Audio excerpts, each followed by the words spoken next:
Hi, this is Bhavna and you are watching good returns. Lok Sabha elections 2024 के last phase की voting 1 June को होने वाली है।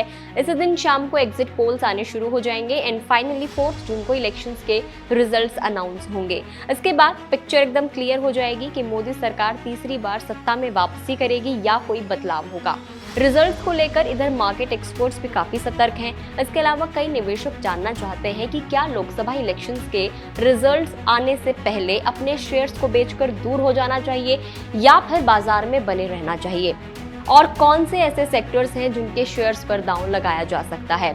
अब इस सवाल का जवाब मार्केट एक्सपर्ट्स ने देना शुरू किया है। देश के बड़े निवेशक और जाने माने एक्सपर्ट और मोतीलाल ओसवाल ग्रुप के चेयरमैन रामदेव अग्रवाल ने शेयर मार्केट्स के 1.5 लाख के लेवल पर पहुंचने की प्रेडिक्शन की है। और क्या कुछ कहा है उन्होंने, चले वीडियो में जानते हैं।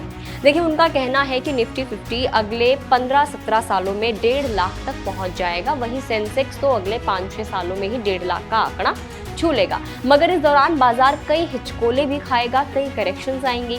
उन्होंने कहा कि शेयर मार्केट में पैसा बनाने के लिए आपके पास विजन, हौसला, संयम यानी कि पेशेंस होना चाहिए। पेशेंस सबसे बड़ा फैक्टर है जो मुश्किल या तनाव देने वाले वक्त में सबसे ज्यादा काम आता है। अब एक और सवाल बनता है कि अगर कोई गड़बड़ी हुई तो क्या होगा। तो उनका मानना है कि मार्केट में अगर कोई नेगेटिव सरप्राइज भी आता है तो भी सेंसेक्स 2030 तक 1.5 लाख तक पहुंच ही जाएगा। अगर ऐसा कोई सरप्राइज नहीं आता है तो ये 2028 तक इस लेवल को पार कर लेगा। निवेशकों को सलाह देते हुए रामदेव अग्रवाल ने बताया कि भारत में इस समय चल रहे इलेक्शंस के बारे में ज्यादा सोचने और तनाव लेने की जरूरत नहीं है। उन्होंने कहा कि इलेक्शन रिजल्ट्स 4 जून को आएंगे, लेकिन स्ट्रैटेजी में कोई बदलाव नहीं होगा। 3 जून को भी पैसा बाजार में लगा होगा और 5 जून को भी लगा होगा। रिजल्ट्स कोई भी आए, फर्क नहीं पड़ेगा। दूसरा सवाल अब ये भी बनता है कि विदेशी निवेशक क्यों बिकवाली कर रहे हैं। तो इस पर उनका मानना है कि FIIs को भारतीय बाजारों में पैसा डालने के लिए थोड़ा सा समय और लगेगा। इलेक्शंस के रिजल्ट्स की तारीख नजदीक देखते हुए ही विदेशी निवेशक घरेलू बाजार से दूर है। विदेशी निवेशक हाल ही में उभरते हुए बाजारों से मुनाफा नहीं बना पाए हैं। उन्होंने कहा कि चीन अच्छा करता है तो भारत और चीन के बीच मौजूद वैल्यूएशन गैप कम हो जाता है, जिससे कि विदेशी निवेशक भारत में लौटेंगे। हालांकि उन्होंने कहा कि उन्हें अगले 2 से 4 महीनों के भीतर विदेशी निवेशक भारत में लौटते हुए नजर नहीं आते।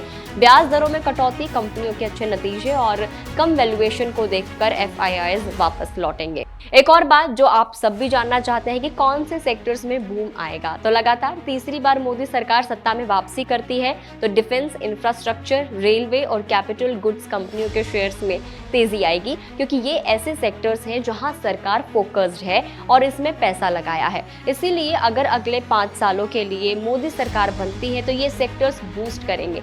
पिछले 1 साल में टॉप डिफेंस, इंफ्रास्ट्रक्चर और कैपिटल गुड्स कंपनियों के शेयर्स में 64 से 480% तक का उछाल आया है, जो कि निफ्टी 50 की 1/4 इंक्रीज से बेहतर परफॉर्म कर रही है।